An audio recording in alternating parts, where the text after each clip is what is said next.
The Ecomapper League has been very involved with policy for a long time to protect our water, soils, woods, wilderness, wildlife. And we do that within chapters and our state divisions and on a national level based on policy that comes up from members through a resolution process, so we're pretty grassroots.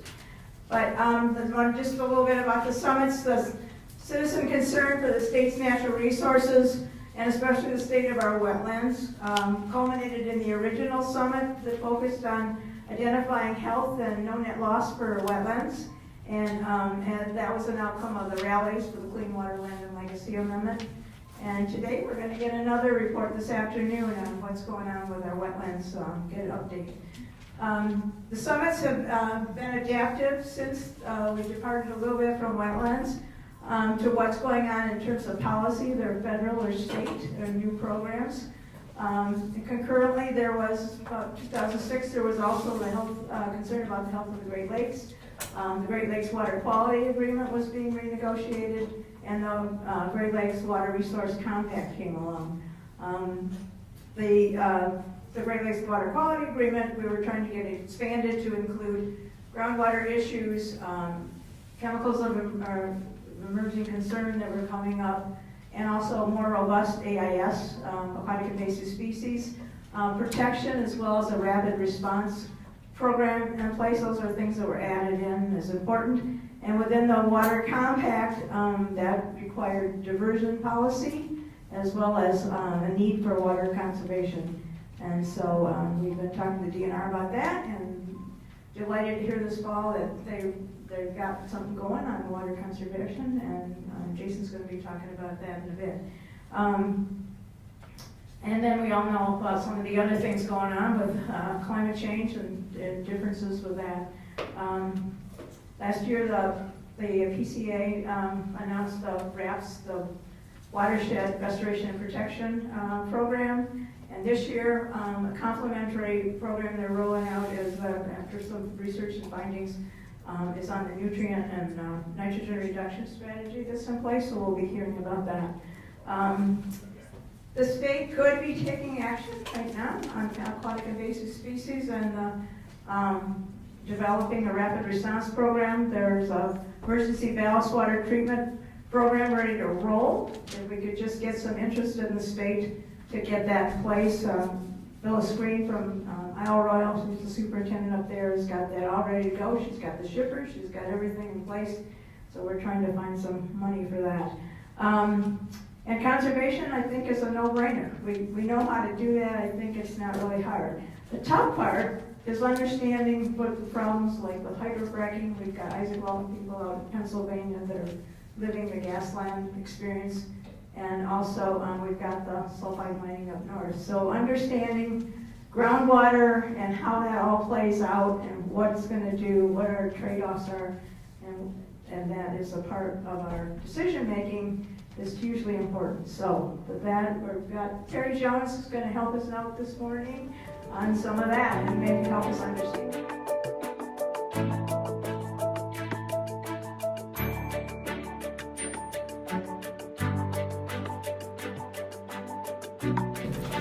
Great. Well, first of all, I'd like to thank the Isaac Weldon League and Jill for inviting me to speak today.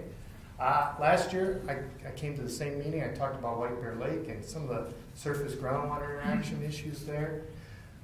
Today's talk is more of kind of give a general background of what we do as far as looking at groundwater surface water interactions. And so, again, this is in the presentation. I really want to start out by simple concept of defining what groundwater is. I quickly found out in a couple presentations that sometimes there's a lack of knowledge about what groundwater actually is. It's not a puddle sitting on the land surface, but it's something different. And from there, I'd like to go on and talk about how that groundwater then interacts with lakes and wetlands, and then kind of go through some of the tools and techniques we use to kind of understand and try to get an understanding of that interaction. And I'll do that in reference to some of the casework I've done in the past, working for the USGS, and go through that. So first of all, groundwater. What is groundwater? Well, if we look, here's a kind of cross section looking at the concept of what we might see in a situation. in a typical situation with a lake and groundwater system. So groundwater basically is the water that lies below the land surface that fills in voids, openings. Those voids could be pore spaces, voids within the rock matrix, or they could be fractures.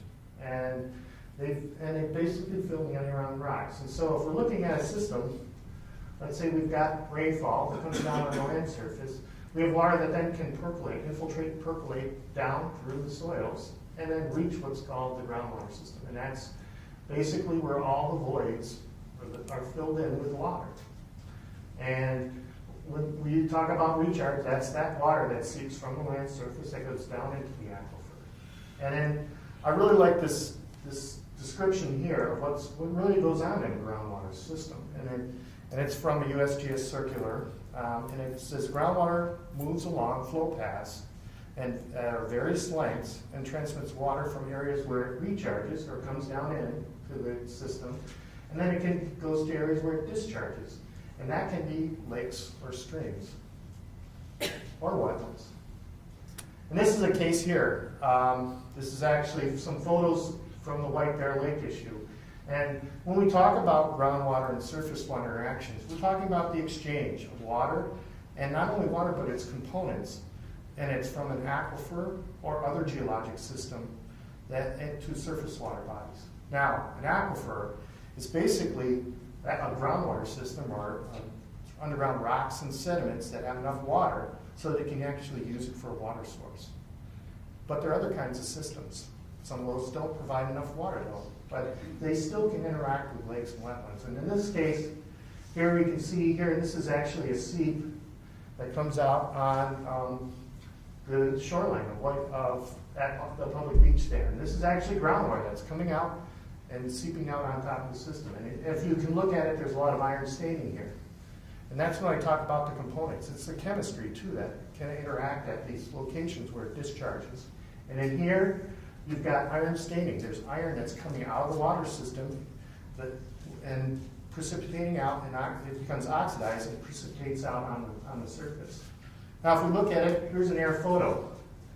And you can see some of these interactions, too, at a larger scale. If you look here, you can see the iron staining that occurs right along the shoreline. So you can actually see groundwater interactions on a larger scale. And you can see where that occurs. And if you look at this, here's the lake shore. And then you can see here, what is that? That's ice that's still there. That's ice that hasn't melted over. If we look at an air photo here in May, when the ice is gone, you won't see these little stains. And the reason why is because you got wind action that mixes these things up. So the groundwater interactions, sometimes you can see where it's occurring. Sometimes you can't see. And so that's one thing you have to consider. There's still groundwater that may be coming into the lakes and systems, but you can't see it sometimes. Now here, it's not only lakes and wetlands that you get water discharging. You get them into streams, and this is a case where it's up in the Fond du Lac Reservation, the Stony Brook watershed. They have ditches there, historic ditches.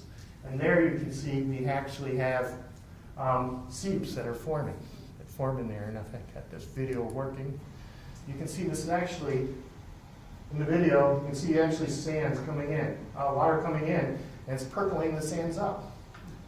And those are real cases you can actually see. And sometimes they're just in isolated spots where you can get these, or sometimes it goes over much larger areas.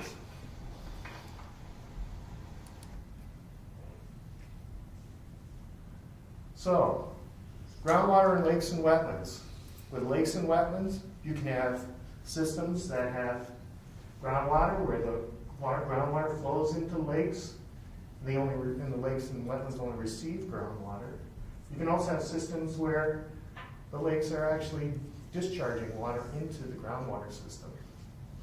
And then more common system is what we see at the bottom here, which is where you get some places in the lakes where the groundwater comes in, other places where the lake water, they leave and go into the aquifer system. And so that's a whole system, and really if you want a better viewpoint of the whole system, I'd suggest you look at this USGS circulation that talks about groundwater and surface water as a single resource. And it really kind of provides a really good background information for that. Now, Groundwater and surface water, the interaction there is just one component that's important in the water balance of a lake or a wetland. There's other factors that obviously can be really important. The amount of rainfall, obviously you can see it in lakes and wetlands, can be major factors in controlling how much water goes in. You also have inputs from surface runoff. When a rainfall storm comes, you can have runoff that comes into the lakes and provides water directly to the lake. But you also have points where you got water leaving. Evaporation off the lake surface, as well as transpiration in the watershed. You take water away from that you want to go towards the lake or recharge. And so all these components have to be looked at, as well as where groundwater is inflowing into the lake or lake water may be leaving and outflowing. And these systems work the same way, pretty similar in a lot of wetlands, although it can vary from the different types of wetlands you have.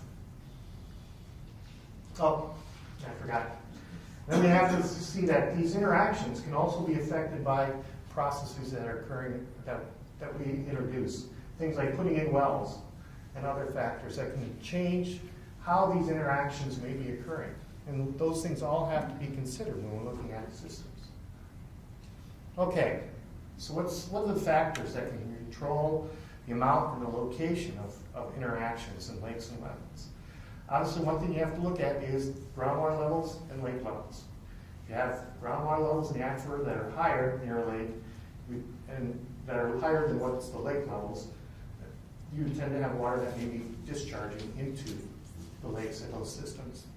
But that's just one factor. You also have to look at things like physical and hydrologic characterization of the lake sediments and the aquifer material around it. If you have materials that are low permeable, you're probably not going to get as much interaction as if you have materials that are hydropermeable. Then also you have to look at the characteristics of the lakes and the wetlands. And so what I mean by those things, you have to look at, for instance, what's the topographic setting of your lake or wetland? Is it an upland wetland, or is it a lowland wetland? And then there's hill slope wetlands that also often form, and they all have different characteristics as to how the groundwater and surface water interactions may be occurring. Other factors to consider is your lake or wetland an open or a closed basin.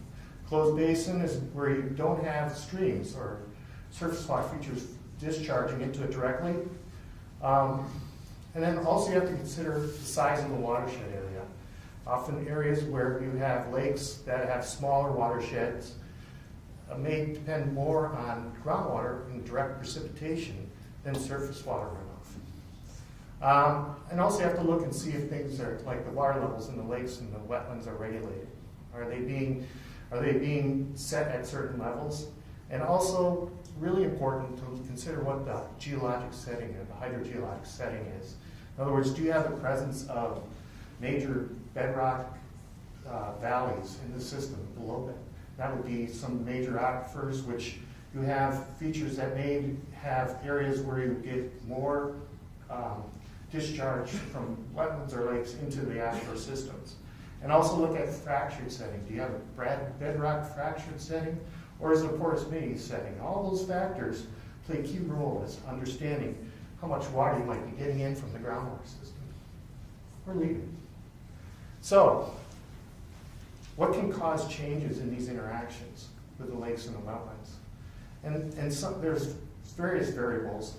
Some of the ones I list here is the climate. Obviously, if you get more rainfall, water levels in both the lakes and the groundwater system can go up and can change how that interaction between the interaction occurs and how much occurs. Also, you can have dry periods, which can do the same factor. Water use. Are we using water from different aquifers that then could impact the amount of water, groundwater entering into a lake or a wetland? And then there's also things like water diversions. If you divert a water system from an open basin system where you have a river that discharges into a lake, you could divert it, and that could cause changes also in how much groundwater and the surface water interact due to changes in water level conditions. So those are kind of the factors. Now, how do we assess those changes and those interactions that occur over time? Well, we need to monitor. We need to address those and find out tools. And so I want to talk briefly, well, not briefly, actually a little while, on some of the tools and techniques that we actually use for figuring out groundwater surface water interactions. And I think there's factors you need to consider before you choose what kind of tools or techniques you want to use. And I think the first thing you need to do is understand what your objective is. I mean, what is the real issue that you're trying to address? Is it because you've got wells that are pumping nearby and you're thinking that they may be drawing in lake water? Or is it an issue where you're trying to protect a wetland and trying to understand, like, where is the groundwater coming in? And all those objectives really revolve around, do you just want to know where groundwater is maybe coming or where lake water is leaving into the aquifer system? Or do you want to know the flow direction, which way they're going? Or do you want to know to quantify how much water actually is coming in? And each one of those may require a different tool, set of tools. The other issue is looking at a scale of interest. And why I mention that is, this was a slide I borrowed from one of my colleagues, Don Rosenberry, who does a lot of work in groundwater surface water interaction. But if you look, this little hole here, there'll be a lot of flow coming through here, but very little flow next to here. So it's only within a few feet as far as that difference. But if you're looking at a large scale problem, does this difference really make a difference? It may not. And so I think those are the considerations you need to look at. So you always have to picture these things as far as what the scale of the issue you're trying to address. And also I think you have to look at what the hydrologic and water quality setting is. In other words, is it a situation where you're expecting flow from fractures or kind of more of a porous media system? Or is it, differences in the way the lake is structured? And all those things have to be considered when you're trying to assess which tool you want to use. And so this is my colleague here, Don Rosenberry. Here he was out on White Bear Lake helping us measure water fluxes. And I reference this because it's a really good publication here if you're interested more in understanding, getting more details on the techniques that have been used. You can reference this and you can corner me and I can give you a better reference from that. Anyways, so I'm just going to give you an example of some of the tools we use. In particular, identifying locations and exchange of groundwater flow directions. So these are some of the tools we use. We can install wells. We can monitor water levels in wells. We also use portable piezometers or hydrologic potentiometers. And we've also been recently doing some work with waterborne geophysical surveys that will help us identify those interactions. Some of the more better tools that I've used more recent is thermal. Anything that can provide a thermal imagery of a situation really helps out. Looking at chemistry, major constituents, water differences in water chemistry, and in particular, we work a lot with stable isotopes, and I'll show some examples of how we applied that to gaining understanding. And then measuring or calculating the amount of flow of interaction, how much groundwater may be coming into a lake or a wetland in different locations. We can use a variety of methods. Base flow discharge measurements, those are typically done with streams and lakes, and I'll show an example. We did that. Seepage meters, I'll show some examples of that. And finally, you can couple a lot of the data you collect in the field with a groundwater flow model. That'll help you really get a concept of what kind of issues may be dealing with groundwater surface water interaction and how maybe some of the different factors may be affecting those relationships. So, yeah. What's the difference between flow and flux? I hope there's any quick answer to just help me with my definition. Yeah, flow they're really comparable. Flux is over a period of time where you actually have a set amount of flow that may be coming in. It's really they're comparable terms that you can use. So, for instance, a flux may be the exchange of water between one point to the next. And I think, that is what we can work with those. Okay. Yeah. So we can use wells. We can also measure water levels in lakes and use that. This is a case for White Bear Lake. Here's the lake itself. And we worked with a bunch of state cooperators on a synoptic survey. We took water level measurements from a whole bunch of wells and lakes. And you can see here the elevations. And from that information, we can actually decipher what we think are areas which contribute, or watersheds for a lake, and that may be contributing water. And we can identify where we think areas where water may be contributing, groundwater may be contributing to the lake. We also can identify areas where we think lake water may be going towards other lakes or into the groundwater system. And so we can outline those areas using wells as well as lakes that we know are connected to the aquifer systems. And that's on one scale. This was a study I worked with the Minnesota Pollution Control Agency on trying to address the malformed frogs issue. And what we did was, this was a lake where we had over 70% malformations and mink frogs in the area.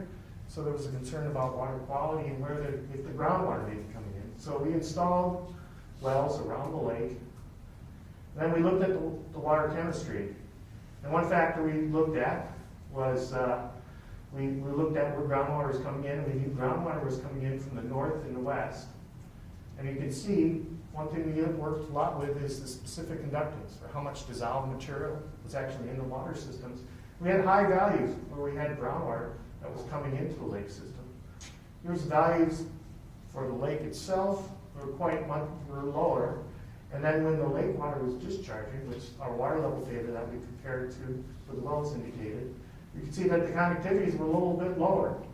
And so we knew that understanding, coupling the chemistry as well as where we had water levels for the wells actually helped us characterize that kind of compound system. And I mentioned the mini piezometers. I'll show what a mini piezometer is here. This is one we had. And this diagram really kind of shows how that system works. And basically it's basically like a mini well. And what we do is we take this component here, we actually pound it into the sediments that lie below the lake surface. And then we open it up, we have a little screen that opens up so that then we can actually take water just from this portion of the sediments. And we hook that up to what we call the manometer board. And then the other end of the tube goes into the lake. And so what we can do, we can look at differences in the water levels between what we find in the sediments and what the lake water levels are. And we can see if there's actually a higher pressure condition in the sediments than what's in the lake. And if there's higher pressure in the lake sediments, we may have water that's flowing from the lake sediments going towards the lake, higher going to lower. And that's kind of what we have. And we've done that a lot in different studies. Here's White Bear Lake. We took measurements all throughout these locations, and then we could determine where we had groundwater flow coming in, or maybe lake water seeping out. Temperature. Temperature is a really good factor to look at. Here's a study where we used White Bear Lake. We have temperature probes.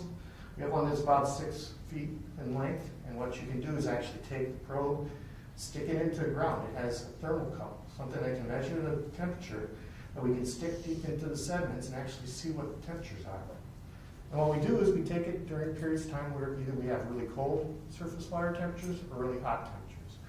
And so we did our survey in between July and September, when we had temperatures of the surface water about 25 degrees Celsius. And then we go along the lakeshore, taking measurements. And where we had these white circles I drew in here, those are areas where we actually located cooler temperatures. Temperatures about 12 to 16 degrees Celsius. And so those are areas where we think there could be locations for groundwater inflow. Go ahead. One comment that I have, I was out to White Bear Lake boating this last summer. Mm-hmm. And if you want to see, you may be getting to this, but if you want to see an example of a nasty Minnesota lake, that lake that is over on the left that looks greenish in color, the wind happened to be blowing off of it that day, and it smelled like strong pig manure, which I've never had that scent off of a lake before, but it's remarkable the low water quality in that lake. Yeah, and there's a history involved, and that's one thing you need to know when you look at these. You have to involve what the history is. And the history, when the city of White Bear Lake was first formed, they actually had sewage that actually discharged and went directly into Goose Lake. And so it was a lake which uses basically a dumping ground for sewage, and it's had water quality issues for a long time. The other thing to look at is this is also artificially fed by water that's being pumped from a well and used at the processing plant nearby, and then it's discharged into this lake. So actually, if you look, you can sit at this parking lot right here and look out. You can physically see a difference in the water levels from being much higher in Goose Lake than what's in here. And so from your understanding of your knowledge base, you'd say higher water levels here, lower water levels here, right? We should get flow, all kinds of water flowing in, right? Going into White Bear Lake. So how come White Bear Lake's so low? The reason is because water level is only one factor. You have to consider that what's the permeability of the materials in between? How easy is it for the flow? Goose Lake, they have a lot of low permeable organic material that's built out on the bottom of the lake. And over on this side of White Bear Lake, there's a lot of organic material that's built up. It's fairly low permeability, so it's hard for water to go this direction in the groundwater system. And so those are factors you all have to consider when you're looking at these systems. But the one thing to notice too is water temperature can change in these sediments because of a variety of different. There can be aquatic, there can be all kinds of chemical reactions, other things that can produce heat that could really cause some of these local changes in temperatures. So you always have to do multiple techniques, apply different techniques to the system to get an understanding of really what's going on. Okay, this is another, they call it the USGS Air Force. It is, they use also temperature imagery if you want to look at temperature over a larger scale. And Don Rosenberry applied this in Montana, where we actually had flyovers, and they look at the temperature signature, and they could come up with different signatures across the lake system, and you could look at the temperature difference in the surface water. That may give you, if there's a big enough difference, may give you a signal to indicate where groundwater may be coming into a lake. This was one we applied at White Bear Lake. It is looking at chemical differences as well as temperature difference. It's maybe hard to see here, but we have a probe that's called an Ecomapper. It is a multi-parameter water quality probe. So this is a probe that you actually put, I don't know how many people are water quality people, but a multi-parameter probe. It's actually a probe that's actually on its own system where it's got a GPS and you can navigate where it can go through a lake system. So it's like a little submarine. Everyone calls it the submarine. But you can map out areas in a lake. This one happens to be a temperature signature where we found areas where there were cooler temperatures along the shore. And then we also can look at specific inductance differences, as well as pH, dissolved oxygen. They can also look at chlorophyll, other water quality parameters. And by looking at those differences at depth, you can see maybe signatures of where groundwater may be coming into a system. And so this is one tool you can use. Seepage meters, we talked about those. This is the application. Here's actually one right here. And if you picture it, it's just a 55-gallon drum that's cut off. And we place it in the ground. We have a pipe that leads to a bag of water. Here's a diagram that shows it probably the best from a cross-section viewpoint. Here's the meter. We stick it into the sediments, and then we put in a hose and connect that to a bag where you actually have a known amount of water. You measure the amount of water, then you leave it there for a period of time. You come back, you measure how much water is left. If lake water is leaving, going on into the system, then you probably have less water in the bag. If groundwater is coming up, you'll have more water in the bag. And you can measure that difference. And obviously it's over a small area. So we do that and install them in a set of maybe 5 to 6, depends on how many we have. And then we look at the differences, and it gives us basically an estimate of how much water may be coming in. And we did that at White Bear Lake. Here's the lake itself. Where we had the red dots here is where we had the higher rates of inflow. And so that gave us an idea that we've got groundwater may be coming through the system and may be coming in small pockets at different locations within the lake. But it's coming along the east shore. We also have inflow on a variety of locations, but at much smaller rates. Then we found some outflow water, actually lake water going out and going into the aquifer system at some locations. So those are some of the tools we can use. Now another one is stable isotopes. Okay, so this one since I got the earlier talk, I figure your brain's now all set to go. You got a lot of coffee. So this is a chemical thing where we look at stable isotopes. So what's an isotope? An isotope is basically a chemical element. It's the same form, but you have heavier and lighter forms of the same chemical element. So in our case, we look at hydrogen. Everyone knows the chemistry of hydrogen. We've got two isotopes of hydrogen. It's different forms. Oxygen is the same.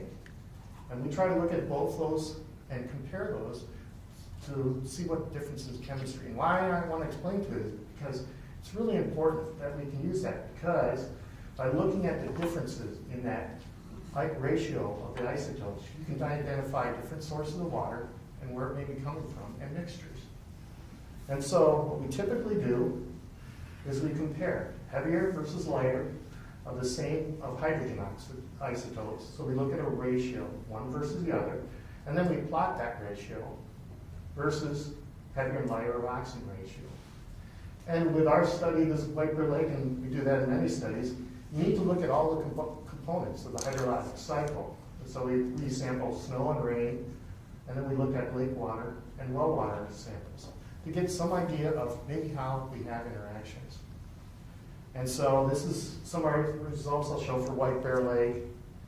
There's our snow samples in the green, and then we have precipitation, rainfall samples up in here. And they'll vary seasonally based on the fact that you have evaporation in the atmosphere that can cause changes in these ratios.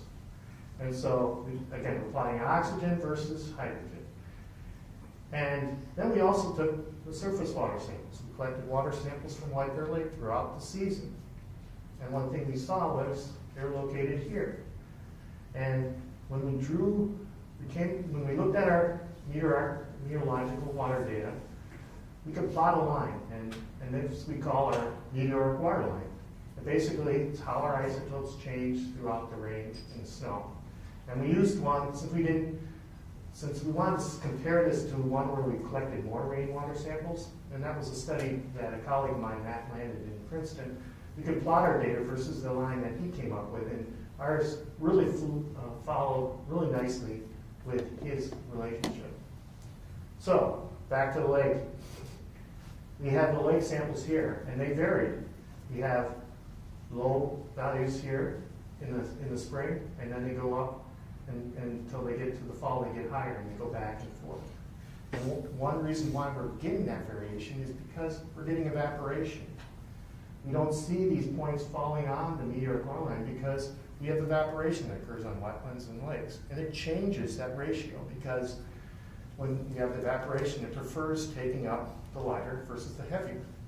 And so you can see this variation occurs on a seasonal basis. And we can use that information, that variation, to tell us where we have groundwater surface water interactions. And so what we did, on White Bear Lake, we went around and we collected water samples from wells that are around the lakes. And these are the locations. We collected them from wells that are only taking water from a glacial aquifer, or water from sands from the glaciers that are deposited, that sit up at the top aquifer. And then below that, we have wells that are in the St. Peter sandstone aquifer. And then we looked at ones that are in the Prairie Shane Jordan aquifer system. And that's an aquifer system that's heavily pumped in Northeast Metro. And we collected samples at different times and periods from those Prairie Shane Jordan. So we looked at the results from what we had. Here's our black rainfall meteoric water line. Here's our lake samples. And then these are all the well samples. And the purple dots are wells that were in that upper glacial aquifer. And you can see they vary from falling right on nicely on this meteoric water line versus ones that fall in between. And some that are, one here that's actually close to what we see in the lake. And then St. Peter sandstone, they were all close to this meteoric water line, but then we had the Prairie Shane samples, and they fell somewhere between the lake water samples and what we had at the meteoric water line. And so what we interpreted from that was that we had a nice model, because this is a nice linear feature. All these points fell in this nice model. And when we look at that that model, it really falls along what we call the evaporation signature for the lake, which is this line that falls and plots nicely with the lake water samples. Well, some of these wells were fairly close to the lake, and those we consider were getting a lot of surface water, potentially from the lake. And so we created a simple model that looked at, this is where we took the average of what the lake water samples were, and then we created one where the points fell closer to the New York water line, where it was 100% groundwater. Why we say it's 100% groundwater is that, if you picture, remember that recharge, where we have recharge coming and falling on the land surface. Well, if it's falling on the land surface and just seeps down to the groundwater and then flows towards the lake, if it doesn't get any evaporation because it doesn't hit any of the wetlands or any lakes, you would see points that would fall relatively close to this black New York water line. So we called anything that was close to this about 100% groundwater. And we did some more sampling in May, and that's the green dots here. They all fall nicely on that relationship line. And then we did more samples in August, and it's still falling on this line. And what's really nice about this is telling us that we've got a two-component system that we're working from, something with groundwater and lake water. And so when we applied that at White Bear, these are from wells that are, again, in that upper glacial aquifer, we're only taking water. We had some that were taking as much as 80% water, had a surface water signature of 80%, and others that were 50%, and some that we didn't have any.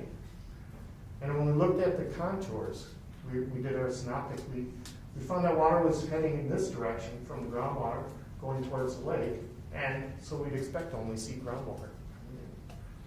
This well sits about 120 feet below the land surface, and it's pumping water fairly deep, but it seems to have a surface water signature that indicates a signature that indicates we're getting a lot of surface water.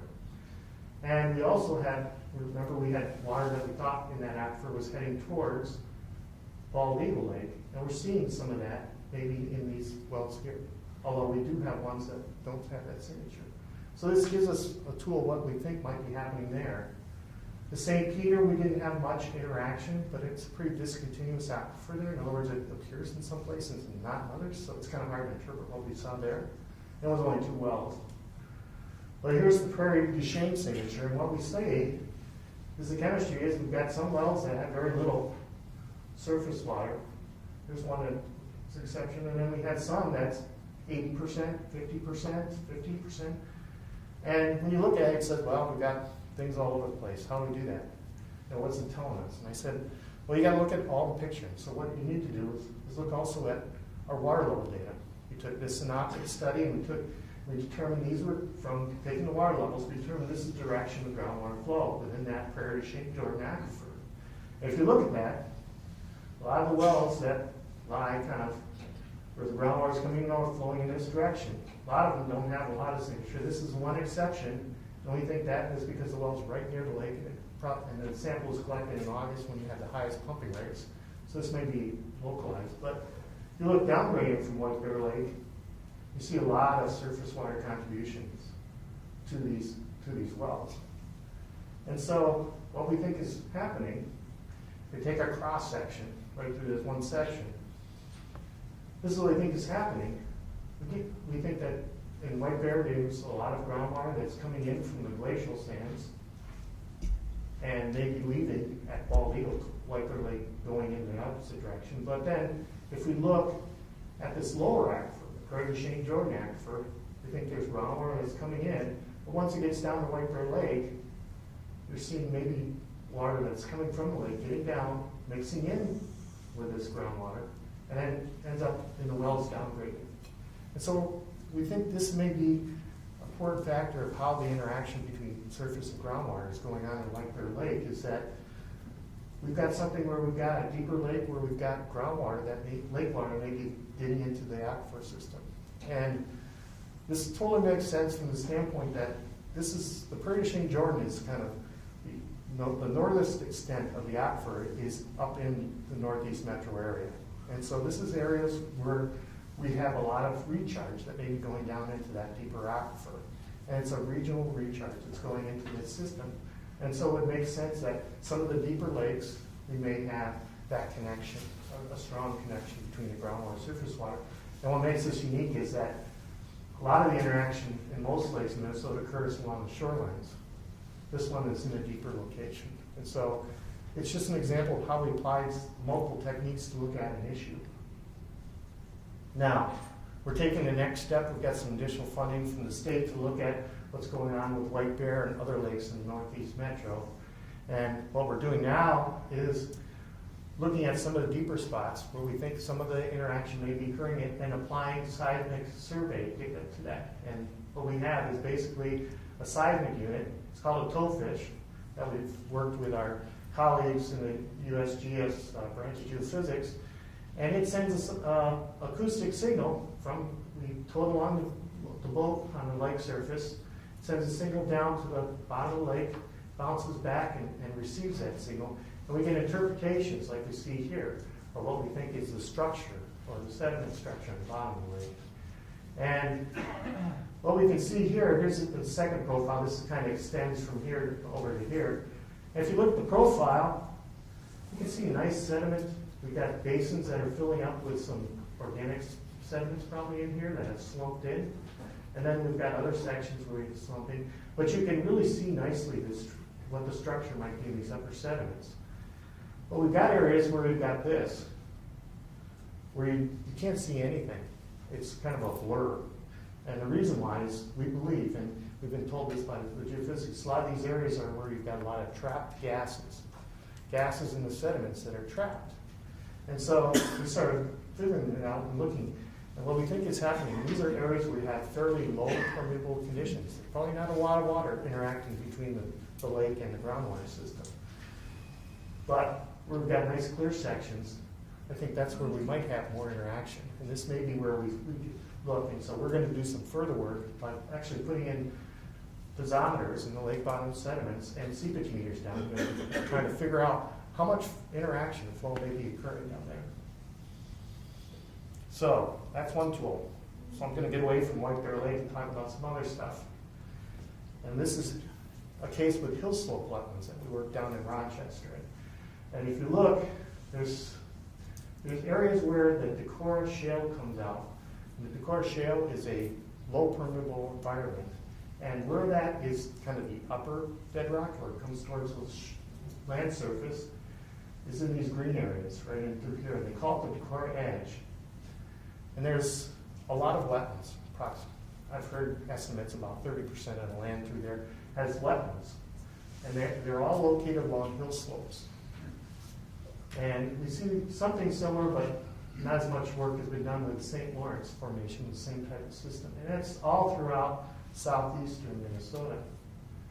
And we had a project working with the city of Rochester Public Utilities. We were looking at the impacts of these wetlands. And so here's a picture of one of the wetlands. And here's kind of a cross section of what we think you see here.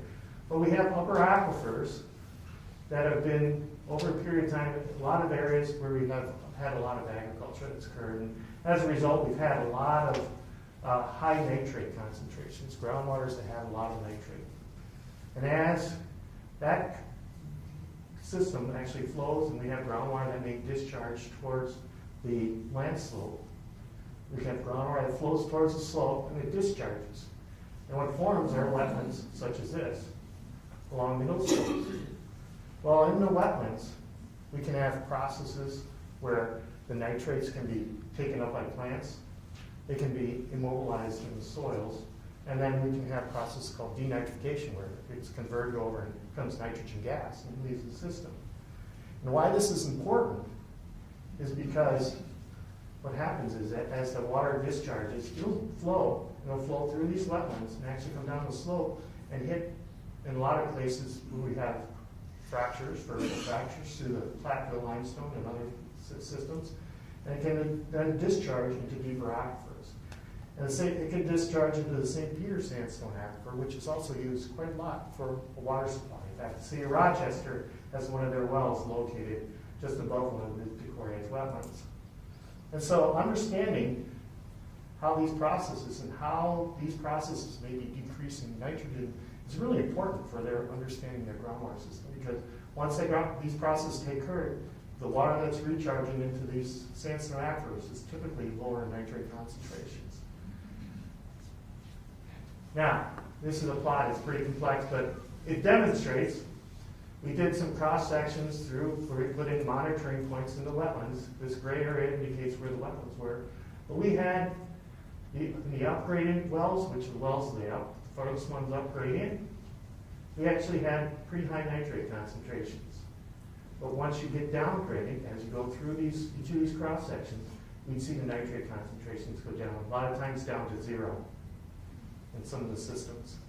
And we typically saw the higher concentrations where we had fractures in the valley systems. And so it demonstrates, again, a case where we've got groundwater and how it can interact with the system and change actually the chemistry in some systems. And I think this is my last example where we actually use groundwater flow monitoring to answer a surface groundwater issue. And this was actually up in northern Minnesota. It's near the cities of Bovey and Coleraine. It's the Canasteel mine pit. This is an old mine pit that was abandoned in 1985. And since 1985, to mine these pits, they actually have to pump water out. They have to dewater the pits so that they can actually mine the ore. So they stopped dewatering in 1985, and since then the water levels have been rising. And why that's important, as water levels rise in these pits, they interact with the groundwater system. And so a lot of these communities down here, all of a sudden people started realizing, gosh, I got water in my basement. Why is it there? And all of a sudden, we had people, I heard one meeting where some woman came and she said, her pants were soaked to her knees. And she said, how come your pants are soaked? They were asking her, and she says, I had to change the laundry. Yeah. It turns out a lot of the surface water rises into the pits and then discharges, goes downgrading, and then it makes water levels in the groundwater system rise. And so it's a big issue. It's a huge issue. The DNR has been doing a great job working on it. And they've actually gone through, and at the time when we did this study, we did some groundwater modeling scenarios where we looked at the elevation of the pit at different elevations and looked at direction. These lines show the direction kind of the groundwater flow we're going in. And these are the city wells. The city of Taconite, Bovey, and Coleraine. And what these lines indicated that there was interaction. There's water that's flowing from this pit and eventually ending up in these wells.